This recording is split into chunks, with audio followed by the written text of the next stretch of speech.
in civilization, we're up to the 2011. Look forward 10 years. How do you think the world will look then? Well, if you take a 10-year time horizon, I think we talked earlier about how likely it was that by 2021 China's will be the biggest economy in the world. That's probably the easiest thing to forecast. It's a little harder to forecast what Europe will look like. There's a significant chance right now that the crisis in the Eurozone could get worse, and I fully expect it to get worse. I don't think it's guaranteed that the euro will still exist in 2021, and that could be a surprise for those people who argue insistently that we have no alternative but to be part of an ever deeper and closer European Union. The United States has a choice right now.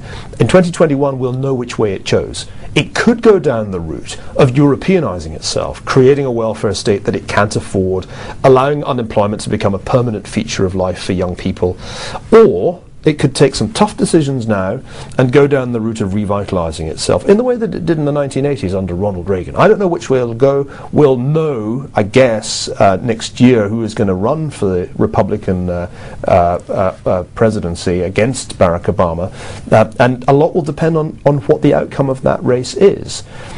The really interesting question that we have to ponder right now is what the Middle East will look like in 10 years' time.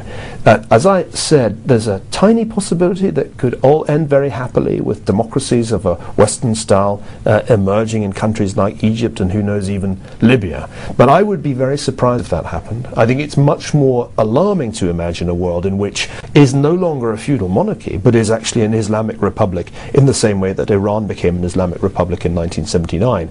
And if we find ourselves living next to a restored caliphate in which radical Islam is the ideology not just of Iran but the entire region, then the world will have changed in a way that is much more threatening to the security of Europeans, including Britons, than anybody today seems to be taking seriously. And I think many people assume wrongly that the world is going to look a lot like the world today a decade from now. I think we will be amazed in 2021 how much has changed in that intervening 10 years. Neil Ferguson, thank you very much indeed. My pleasure.